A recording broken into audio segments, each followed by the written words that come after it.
Brian here from NoJokeNHL, here with a special report on the Stanley Cup playoffs, and I wanted to talk exclusively about betting totals in the playoffs.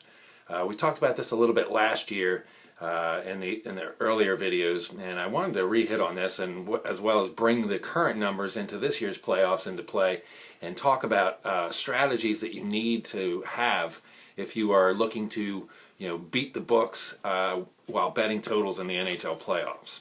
So the first thing that I wanted to talk about is first of all the key number in hockey, and the key number in hockey is pretty easy to figure out if you bet on this at any for any stretch of time at all, because you can clearly see that the number 5 is a key number in hockey. 3 to 2, those kind of numbers, basically 1-1, 2-2, 3-2, the team wins. Now, of course, we know that all sports don't follow this pattern or a simple pattern, but just as the key number in soccer would be 3, the key number in hockey is 5.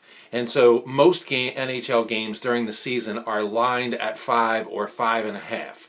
Once we get into the playoffs, and the mentality of the playoffs says that defenses win championships, then basically what the books do is they shift everything to the 5, and they just pretty much stay there unless it's really a super low series, like last year with the Kings, and actually this year a little bit with the Kings, the series that they're involved in.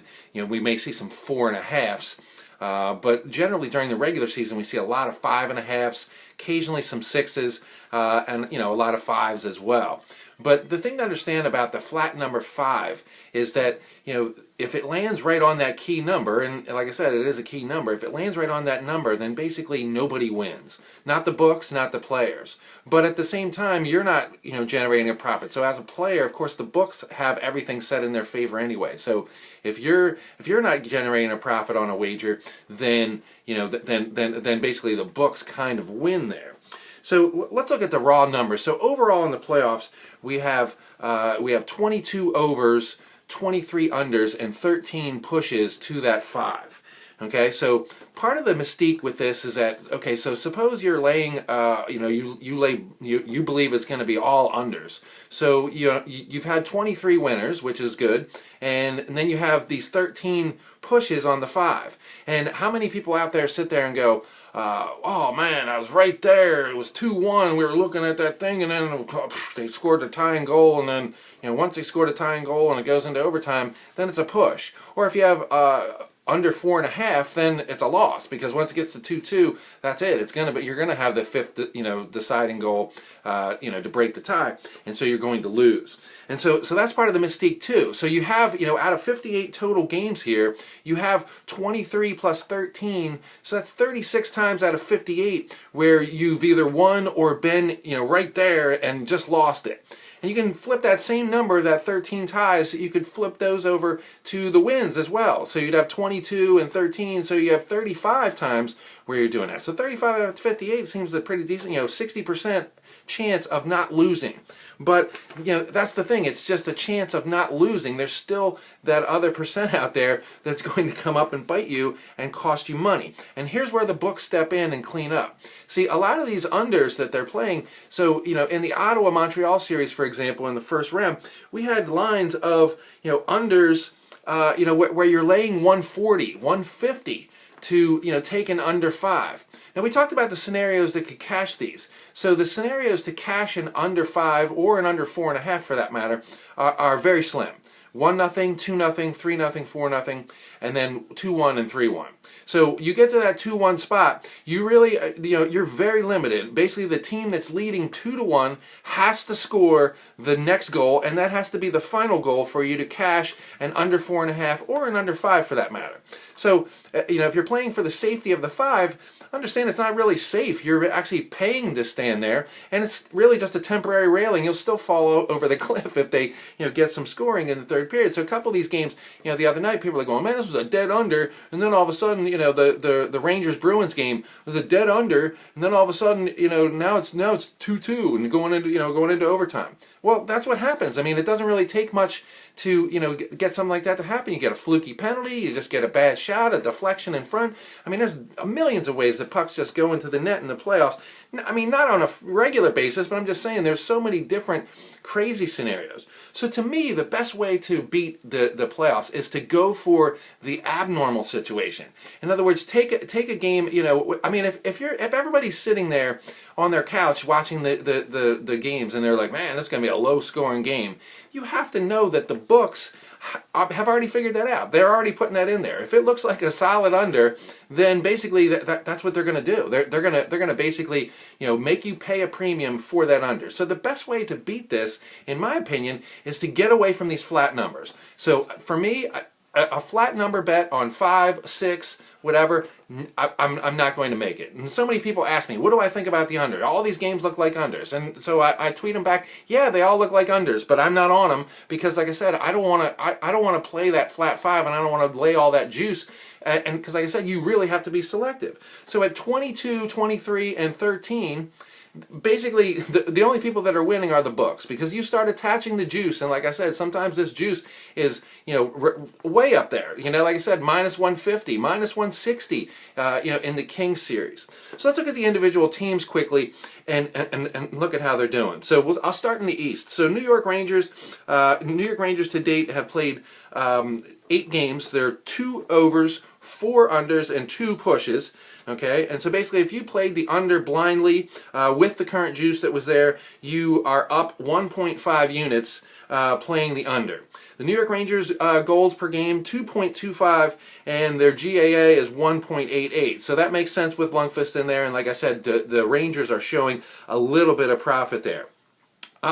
We go to Pittsburgh Penguins. Now, of course, in Pittsburgh series, we cashed a lot of overs, and then we came in game Game 5, and cashed an under where they brought in Vukun, and it changed the mentality of the series for a second. So we've been kind of spot on with that. But even Pittsburgh, you think is a solid over team, they're basically 4-4 to that number. And if you were playing the under, you're minus 1.8. So we generated some profit, but part of the profit that we generated was playing the 5.5. Where you have less juice involved. Sometimes you even have a nice kicker. The other night in San Jose, the second game of the series was under 5 minus 150. The over 5.5 went off at plus 220, and that covered. The over 6.5 was practically 4-1, and that covered as well. So that's what I mean. These kind of crazy scenarios or crazy lines where you're most likely going to lose, but at the same time you really only have to win. At plus 220, you only have to win 1 out of 3 bets to do that. To break even. So I mean that's where you're going to go. You lose 2 of these totals in a row at minus 150, you're in a lot of trouble. The next series, so we have Ottawa. Ottawa is 3-2-1. I'm not counting last night's game. I did not have that in this report. So they're minus 1.6 to the under. And of course, last night the game went over, and they were shading it at 5.5 under 130. I was able to get over 5.5 at plus 110. I hope a lot of people jumped on that because like I said, Pittsburgh's GPG 4.14 and the GAA 2.57. Again, that's not including last night's numbers, but they're not really going to change as it was a 4-3 final. Ottawa GPG is 3.5 goals, and their GAA is 2.17. So both of those teams are basically, you add up the GPG and the GAA, and you get the average for their games that they're involved in. Both of those are sporting an over 5 average for that. Whereas you take the Rangers are sporting a less than about a 4.3. So you can see why the under may be profiting a little bit there. Finally, we have Boston, who is 4-2-2 to the over, 4 overs, 2 unders, and 2 pushes. And of course, if you're laying the under there, you're minus 1.7 units. So basically, in the East, we're plus 1.5 to the under with the Rangers, minus 1.8 to the under with Pitt, minus 1.6 to the under with Ottawa, and of course, both of those change. You're down another unit to the under. They're actually another 1.3 units on each one of those to the under. And then with Boston, we have 1.7 to the negative for the under there. So the East overall, 13, 12, and 5. And like I said, if you bet everything blindly in the East, you're down 3.6 units. And like I said, actually a little more because, like I said, Pitt and Ottawa went over last night, costing the under. We move to the West, and let's look at Chicago. Chicago is 2-2-2 so far. 2 overs, 2 unders, 2 pushes, and so if we played the under there, we're down 0.4 of a unit there. The Blackhawks are scoring 3.5 goals per game, which is a pretty solid number. Their defense, however, outstanding, 1.33 GAA. Okay, so we see, out of these contenders, we see the Blackhawks are scoring some goals as well as not giving up many at all. So the Blackhawks playing some outstanding defense. We move on to Detroit. Detroit has a 2.375 goals per game, and Detroit is giving up 3.125. So we see that Detroit is kind of a likely over team, and Detroit's record over under 2 overs, 2 unders, 4 pushes, and you would lose 0.8 of a unit so far with them. Los Angeles, 2 overs, 5 unders, 1 push, and you'd be up 1.7 units on them, even though they had the last game, like I said, wasn't over.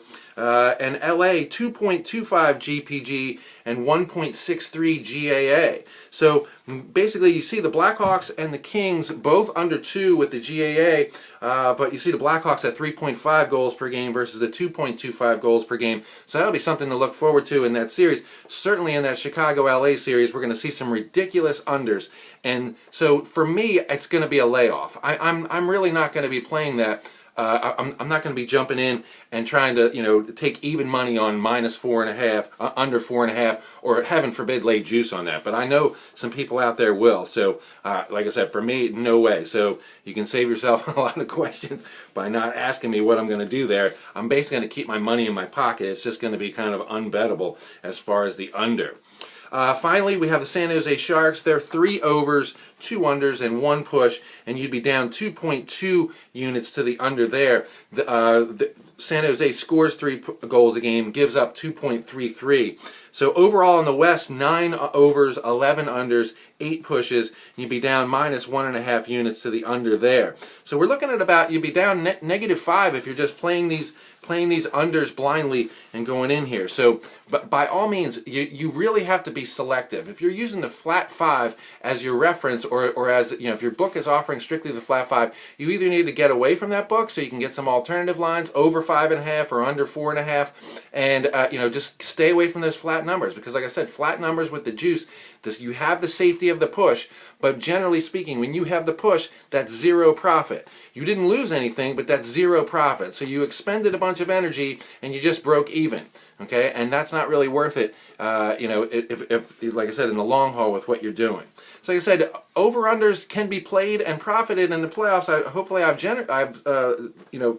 showed that by jumping on certain series that looks like it's going to go a certain way, or catching on these crazy nights, like I said the other night in San Jose, where you can get more than 2-to-1 on an overplay just because everybody and their mom believes it's going to be an under. All right, so that brings us to the end of this special report. I hope this helps people out. Feel free to ask me any questions. NoJokeNHL@gmail.com. Like I said, you can mail me questions. It's a lot easier for me to answer sometimes than in 140 characters on Twitter.